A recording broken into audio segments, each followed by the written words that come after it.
dito sa sinasabi niyang reklamo. Ngunit isang cursory na pagbabasa lang doon sa aming mga posts o sa social media platform namin, o kahit panoorin nila yung mga Facebook Live na ginawa namin tungkol dito, we had been fair. In fact, pinuri pa namin si Senadora Risa dahil tama yung kanyang pagpuntirya doon sa mga sinabi nung alias Rene sa kanyang video. Maaari namin gawing available ito kay Senadora kung siya lang po ay nagtanong sa amin. Sana hindi ganito. Sana hindi siya nagko-conclude at naglabas na kaagad ng mga pangalan, hindi pa pala sila nakakabasa ng aming mga social media posts. Ano po ang nakikita ninyong implication sa mga vlogger tulad ninyo dahil dito sa legal action ng Senadora? Actually, ang nakikita namin dito ay may ilang mga government officials na nasasanay na gawin kaming whipping boy. Kami na lang parate, kami. Tignan ninyo, wala nang nag-circulate, at least ako, and most of the people dun sa listahan niya, hindi ni-repost yung video na yun. Pero unang-una kaagad kami ang pinupuntirya dito. Tandaan po natin, may karapatan pa naman magsalita, magpahayag. At kung tama naman ang sinasabi, ano ang ikinagalit ni Senadora Risa dito? Gayunpaman, karapatan niya na magpaimbestiga, karapatan niya mag-file ng kaso kung sa tingin niya agreed siya. Kung sa tingin niya siya po ay nasira o siya po ay naakusahan dito unfairly, wala kaming problema doon. Ang problema, yung kanyang paglalahad, pagsasabi na bahagi ng misinformation network o kaya nag-circulate ng mga video nitong taong ito, then konting checking naman sana. Sabi ni JP, grabe yung pag-file ni Senator Risa sa NBI, parang complete production from parking lot to hallway to office cover day. Nihintay ko na lang yung dance number sa dulo. Yung major production number, yung may nagtatumbling-tumbling pa. Here, Wilson is asking, how should the Judicial and Bar Council weigh the balance between legal competence and moral integrity when evaluating candidates for ombudsman, especially in a political climate where independence from influence is both vital and difficult to prove? I think you answered your own question. Andiyan na yan eh. You know, how should they weigh the balance between legal competence and moral integrity? You don't have to balance both. You need both eh. You need the person to be legally competent, may probity, independence. Uy, thank you very much. Alam niyo yan, jurist, ideally a jurist or a litigator of note with a long-standing practice. So, yung mga ganyan, you can establish the how do you call this? The legal competence for that. And then moral integrity, ako kasi I'm moral integrity. Medyo that one you have to interview. Kailangan may character assessment pa yan.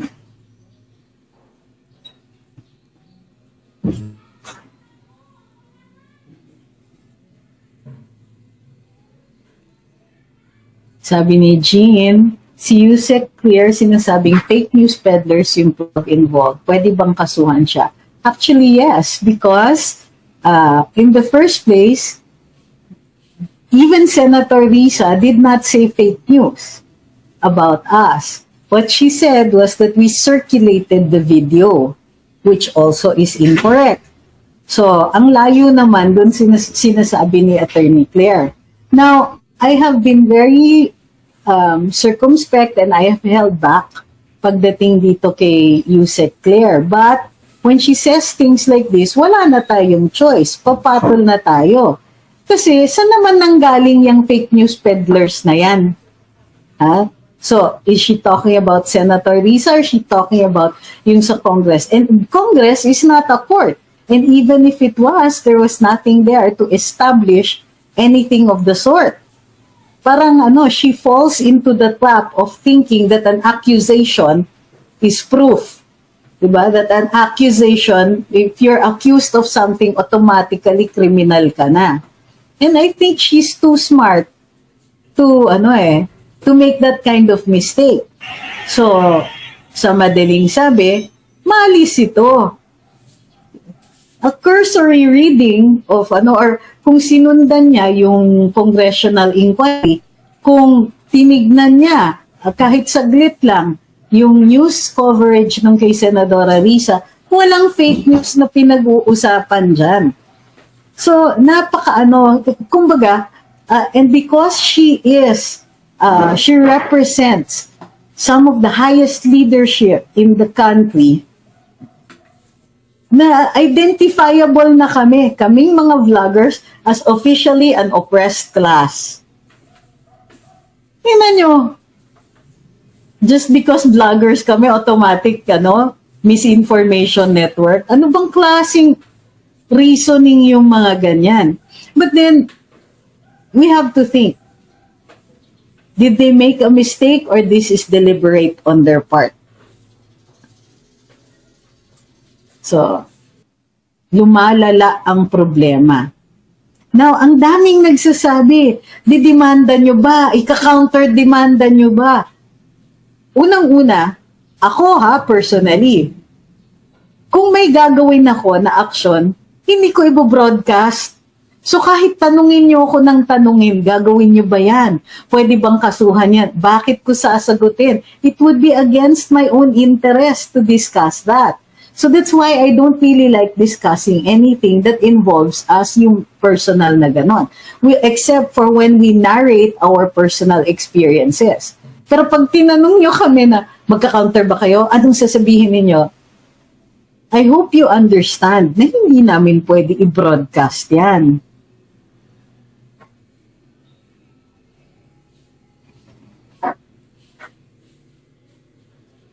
Sabi ni Ian, pwede po bang i-bypass ni BBM ang mga na-nominate ng JBC for ombudsman? No. Ito yung proseso, di ba? The JBC will evaluate, then they'll come up with a short list of about 6 names, and then mamimili from that ang presidente. Hi, Miss Lynn. You're welcome. Thank you kay Sir Paul, Ma'am Nerissa, Uncle Levi. Tsaka kay Sir Paul Ula. Sino yung nagpadala ng mga... Ayun. Kay Wins Marasigan, thank you very, very much. Wow.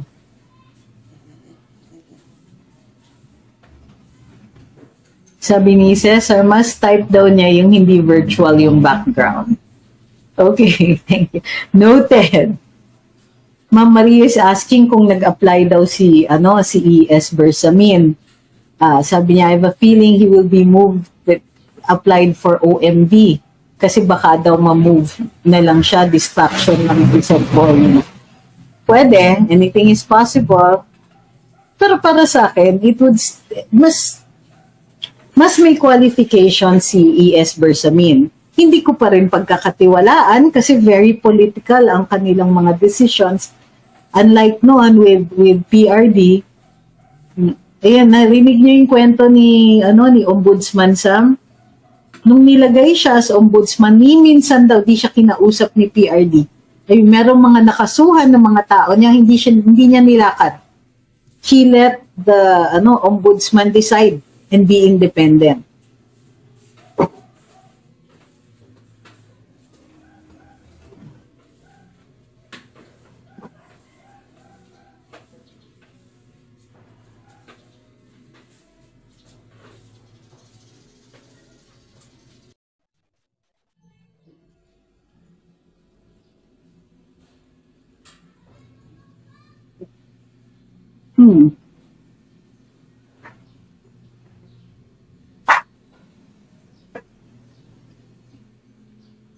Love the carvings. Hi, Eric. You haven't seen this? I should come over.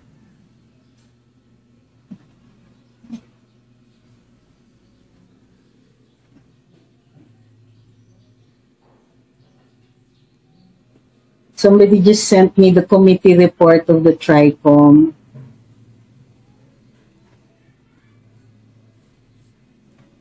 I'll have to read this later on. Unless you guys want highlights.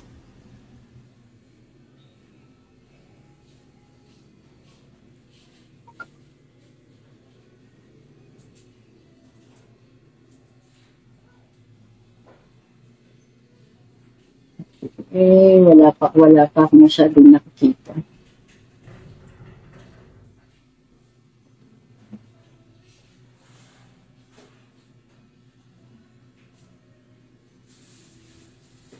Wow, may mga implied admissions.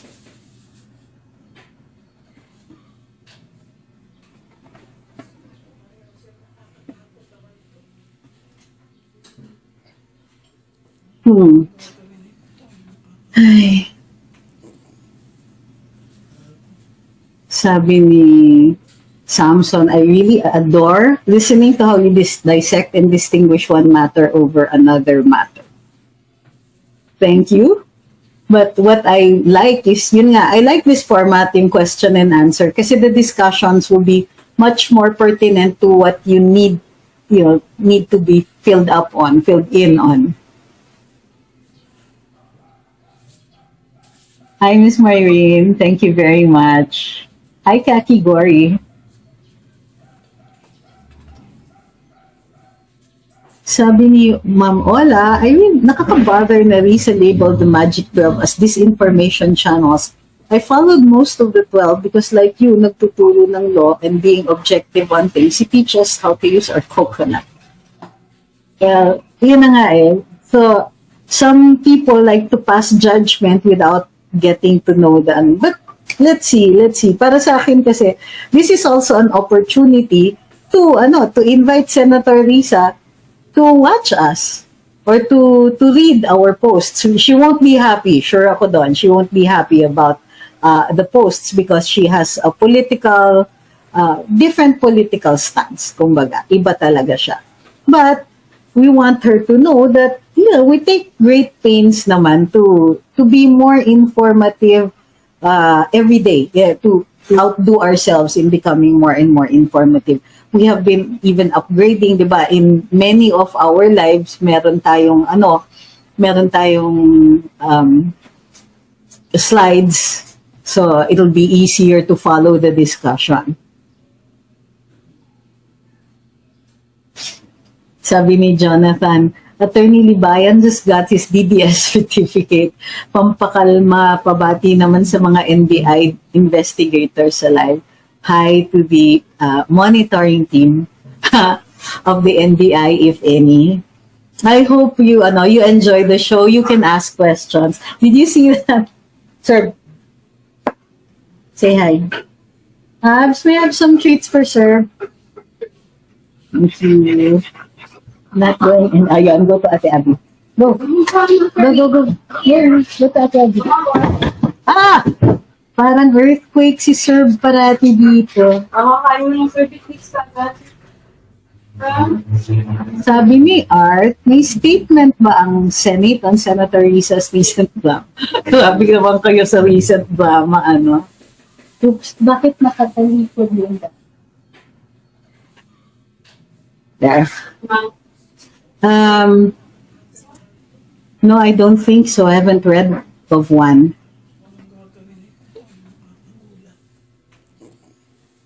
Sabi ni Nuelan, si NBI Director, si Judge Santiago, ang naging judge sa kaso ni Attorney Libayan against Raffy Tulfo. Wow!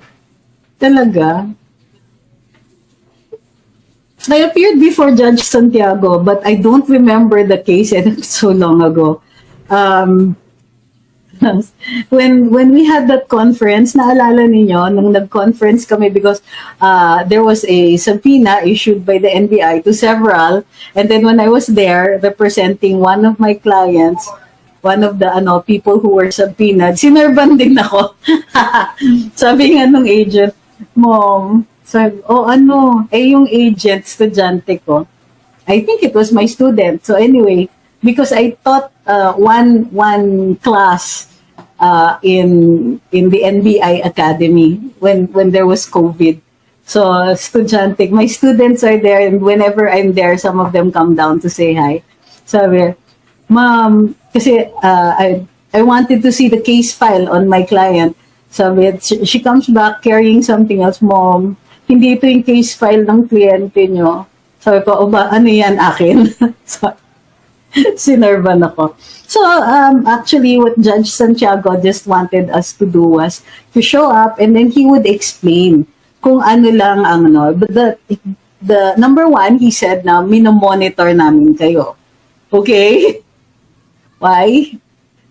So, but I'm glad he was honest.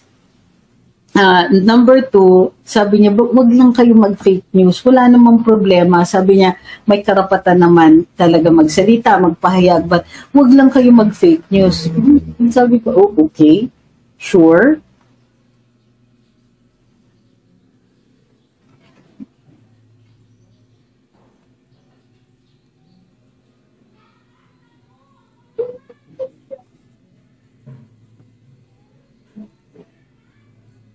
Sabi ni Ian, is Laila de Lima qualified to be ombudsman given nagkakaso siya but dismissed? Fakes are pitching the idea in social media platforms. Alam nyo, when the case is dismissed, she doesn't, wala siyang record. Meaning, acquitted siya eh. Remember, the Constitution says, you are presumed to be innocent until proven otherwise. Since the proven otherwise did not happen, edi innocent siya.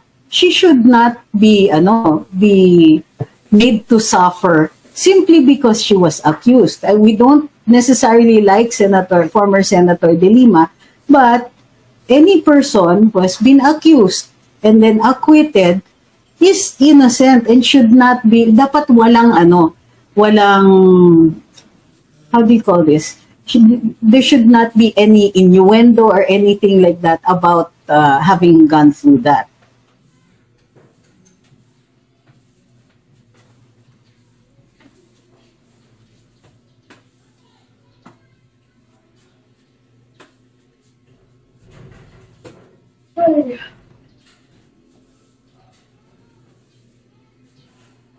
Hi, Keishon.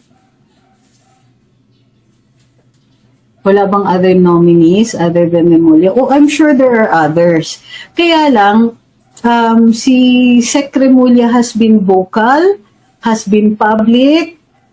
He even said something to the effect na he has a lot to bring to the table. I have a lot to offer, sabi niya. I have a lot to offer. So, and then, of course, there are rumors abounding that he's actually the next ombudsman. It doesn't encourage other people to apply. Mekuto ako says, what's the situation with Tatay Diggs? Okay, what I do know is second-hand information, of course, because I haven't talked to any of the kids or any Kongpulong who is there right now. So, it's okay. Kailan ba aalis? Tomorrow. I'm live. Friday. I'm live.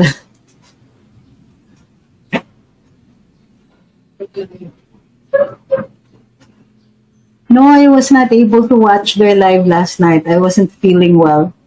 So I had to try to sleep early after our live. Attorney Guanzon, qualified po ba? Yes, she is. Actually, yeah, she is. Back to Senator De Lima.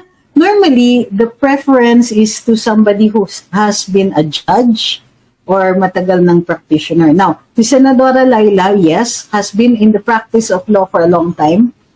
She's actually one of the, in her time, before she became head of human rights, she was considered one of the best election lawyers in the country. That's her former life. And then she became human rights and then became DOJ secretary. So nagbago na yung trajectory ng kanyang career.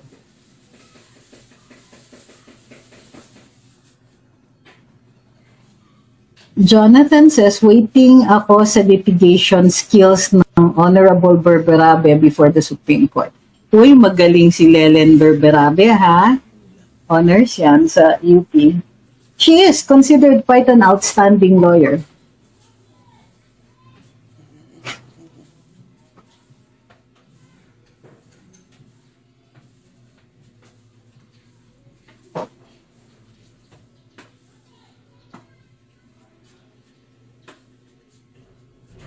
Pero sabi ni GL, tama na ang mga alig-alig kung qualified, may dignity ang magiging ombudsman. Well, I understand your naiintindihan ko naman po yung sinasabi ninyo dyan.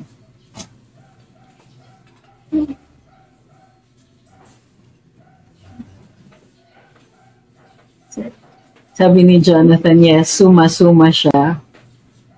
Magaling talaga si Lelen. Plus, maganda yun, ha?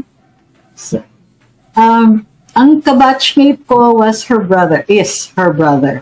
So, pero siya mismo, in fact, naalala ko, sa UP kasi, merong freshman week where the freshman law classes compete with each other in stupid games. I don't know why. But it's a UP tradition, so we had freshman week. During freshman week, merong Miss Malcolm Hall. Okay? So Malcolm Hall is the College of Law. Merong Miss Malcolm na contest. But Miss Malcolm is a guy. So they play dress up. I don't know how this became a tradition, but ayun. So and the escort nung class nung brother ni Lelen, ni Attorney Lelen, was Samboy Lim. So parang it's like a fake beauty contest, but the highlight of the contest really is the question and answer. So pero nung pumasok yung candidate nila, ang escort niya si Samboy Lim. The highlight of the event.